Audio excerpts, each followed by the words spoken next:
Hey, it's Huck. And you know, last week I ventured to the northeastern corner of my humble Trumbull County here in Ohio and showed you a little bit of those ice fishermen out there in Mesopotamia Lake. But today, I thought I'd show you something else. Now, I don't know if you can see this mug, but pictured on this mug is something in little Mesopotamia, Ohio, which is a village inside a township, which is inside Trumbull County, way up in the northwestern corner. And this little shop happens to be the oldest general store in Ohio. It's called the End of the Commons General Store, and it has been continuously operating since 1840. And if you go in there, you'll find many of the products you could have bought way back in the 1800s. That's right down to the penny candy that's still a penny. Now, I went and paid the old End of the Commons General Store a visit today, which means I went to Amish country. Now, the thing about Mesopotamia Village, you have really what was the first Amish settlement in Ohio. Now, they say about every 20 years the Amish population doubles, and that was true for a long time. Right now, the Amish population is probably right around 250,000 in North America. But one thing that they're pretty sure of is that the largest settlement of Amish is down around Wayne County, Ohio, Wayne and Holmes County, Ohio, which is a little west of Akron. The second largest Amish community is considered to be around Lancaster, PA. And right here in the Mesopotamia middle field, which is right next door over here in Geauga County, about 5 miles west, well, here lies probably the fourth largest Amish community in North America.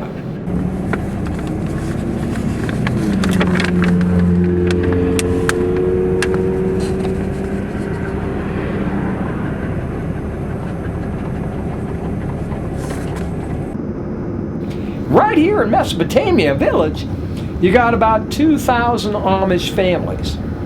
Now, the Amish, they tend to settle in little groups, and altogether there's maybe 35, 36 families in any particular church district, and every church district is a little bit different from the next church district. And the reason for that is, I guess, each one kind of elects their own bishop, if you will, and they sort of each interpret the rules a little differently. So, for instance, you might have one Amish family that allows a little bit more of the modern world to creep in, where a neighboring family might belong to a different church district and may not allow any such thing.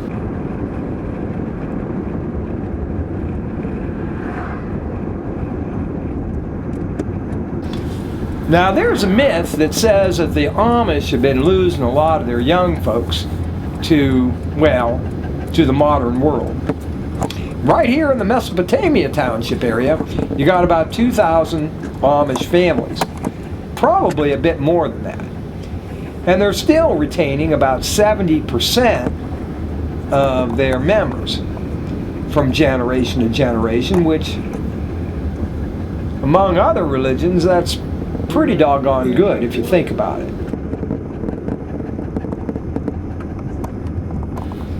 It's generally known that the Amish don't ever drive cars, but they don't think twice about letting someone who does own a car drive them where they need to go.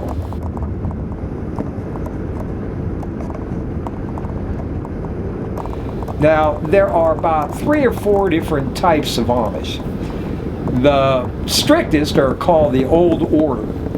And then there's something called the New Order. And primarily here in Mesopotamia, you see kind of a mix of those two. Now, the New Order tend to be just a little bit more lenient when it comes to using, or let's just say tolerating, you know, some of the modern conveniences. It's now the rule, as I understand it, that if you move into a home, a young Amish family, and it already is outfitted with electricity, well, you have up to a year to get rid of that. More and more Amish people are using generators. As long as it's powered by kerosene or gasoline, they'll look the other way. And an awful lot of particularly young Amish men are starting to use cell phones and even email. Although they can't have computers, they can collect their email, you know, on their phones. And it's become a necessity for business to be competitive, as more and more young Amish men are going into the carpentry business outside the Amish community. Now, I have a pretty good friend who actually was hired by a group of Amish builders, bunch of young men, none of whom are quite married yet, although they're all in their 20s, and they venture as far north as Cleveland to build porches and do renovations on homes. And they're not working on Amish homes, mind you. They're working on what they would call the English or the Yankees. But they don't drive, so they hire my friend Robert, and he works side by side with them, and he owns the van and he drives them where they need to go. But these fellows, they, you know, the rule is in the Amish community is that, you know, you're not allowed to smoke, and you're not allowed to drink, and you're not allowed to have a lot of these modern conveniences. Most of them don't even have running water. Most of them still have, you know, outhouses or whatever, latrines outside the home. Of course, they all ride around on buggies and use horses for all their farm work and all their labor on the farm and to get around. But like I say, there's no rule barring them from catching a ride with someone who owns a car, as long as they don't drive one themselves. Now, it's a common myth that the Amish do not allow someone who has strayed into the modern world to come back. And that's not exactly true. Fact is that many of the Amish, particularly among the New Order Amish, which you find a lot here in the Mesopotamia area, they actually encourage their young people to mix with the English, particularly during the years of adolescence. It's not unusual at all to see a 16-year-old Amish youth take driving lessons and actually drive a vehicle. The hope is, of course, that once they turn 18, they put that all aside. You see, one of the things that started the Amish religion to begin with, way back in the 1600s, was the idea that they did not believe in baptizing their youth, you know, as infants, which was the common practice among both Catholics and the Protestants during the Reformation.